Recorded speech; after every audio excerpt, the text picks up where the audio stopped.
వివరంగా మంత్రి గారు ఈ సంవత్సరం జరగబోయే బతుకమ్మ పండుగను ఏ విధంగా దేశ విదేశాల స్థాయికి తీసుకెళ్లాలో మరి ఒక ప్రణాళికను రూపొందించి ఆ ప్రణాళికను మీ ముందు ఉంచడం జరిగింది.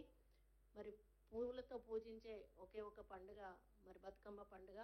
మనం దేవుళ్ళను పూలతో పూజిస్తాం కానీ పూలనే పూజించేటువంటి పండుగ ఏదైతే ఉందో బతుకమ్మ పండుగ.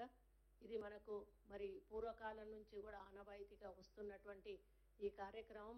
మరి గతంలో విదేశాల్లో కొంత వాళ్ళు ఇట్లాంటి పండుగలు మానుకున్నా కూడా ఇప్పుడు మనకంటే ఎక్కువగా విదేశాల్లోనే ఈ పండుగలను చాలా పద్ధతిగా జరుపుకుంటున్నారని చెప్పడంలో అతిశయోక్తి లేదు.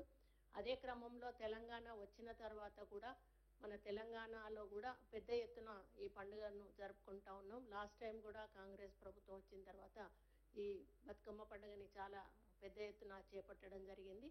కానీ ఈసారి వినూతనంగా మరి చాలా విధాలుగా ఈ యొక్క బతుకమ్మ పండుగను ఎంతవరకు కూడా మనం ప్రజల్లోకి తీసుకెళ్లగలుగుతాం, ఇతర రాష్ట్రాల్లోకి తీసుకెళ్లగలుగుతాం, దేశ స్థాయికి తీసుకెళ్లగలుగుతాం, ఇంటర్నేషనల్ స్థాయికి తీసుకెళ్లగలుగుతాం అనేటువంటి ఒక ఆలోచనతోటి ఒక షెడ్యూల్ రూపొందించుకొని ఆ షెడ్యూల్లో మహిళలందరినీ కూడా ఇన్వాల్వ్ చేసి, మహిళా సంఘాలను కూడా ఇన్వాల్వ్ చేసి, మహిళా ఆర్గనైజేషన్స్ ను కూడా ఇన్వాల్వ్ చేసి, అదేవిధంగా టూరిజం డిపార్ట్మెంట్ ఆధ్వర్యంలో ఈ యొక్క కార్యక్రమాన్ని చేపట్టడం చాలా మరి హ్యాపీగా ఉంది.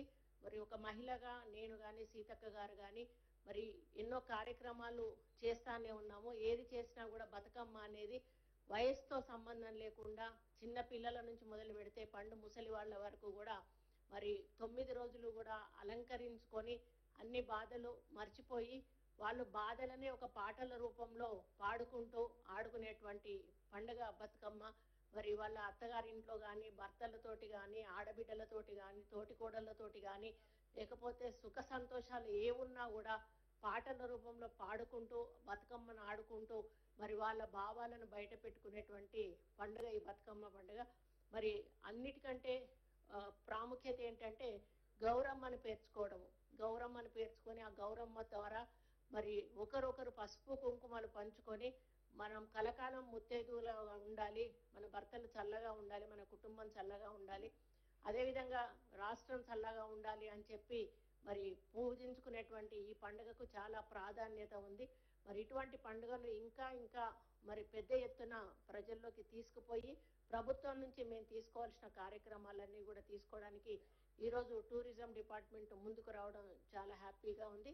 మరి వారు ఒక్కొక్క జిల్లాకు కొంత అమౌంట్ కేటాయించినట్టయితే మరి మా జిల్లాలోనే మొట్టమొదటి రోజు కార్యక్రమం పెట్టి ఆ బాధ్యత నాకు అప్పచెప్పినందుకు ముందుగా వారికి ధన్యవాదాలు తెలియజేస్తూ, తప్పకుండా వరంగల్లో పెద్ద ఎత్తున సీతక్క నేను ఇద్దరం కూడా మరి అక్కడ దాన్ని సక్సెస్ చేసి మరి అందరికీ కూడా ఒక ఆదర్శంగా నిలుస్తామని కూడా తెలియజేసుకుంటూ, మరి బతుకమ్మ పండుగను ప్రతి ఒక్క మహిళ కూడా జరుపుకోవాలి. అదేవిధంగా మీకు ప్రభుత్వం ఈసారి అన్ని సౌకర్యాలు కల్పిస్తుంది.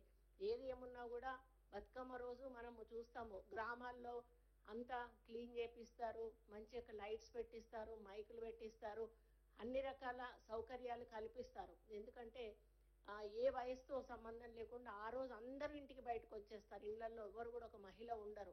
మరి అంత మంచి పండుగను ఈరోజు మనం జరుపుకుంటున్న షెడ్యూల్ చూసినా కూడా ఈరోజు అన్నీ కూడా చాలా మరి పగడ్బందీగా వారు ఒక షెడ్యూల్ ప్రిపేర్ చేయడము, దీన్ని ఇంప్లిమెంట్ చేసినట్టయితే ఇంకా మన బతుకమ్మ పండుగ దేశ విదేశాల్లో కూడా ఒక మంచి పేరు సంపాదించుకునే అవకాశం ఉంటుంది. అన్నట్టుగా టూరిస్టులు కూడా ఎక్కువగా విదేశీ టూరిస్టులు ఈ టైంలో చాలా ఎక్కువగా వస్తారు. మరి వాళ్ళను కూడా ఆకర్షించిన వాళ్ళం అవుతాము. కాబట్టి మరి ఈ పండుగను మేమంతా కూడా కలిసికట్టుగా ముందుకు తీసుకెళ్లి విజయవంతం చేస్తామని చెప్పి కూడా అందులో గిన్నిస్ బుక్ ఆఫ్ రికార్డు కూడా చేయడానికి వారు ఒక ప్లాన్ కూడా చేశారు. అది కూడా సక్సెస్ అయ్యే విధంగా మేము సహకరిస్తామని తెలియజేసుకుంటూ సెలవు తీసుకుంటాం.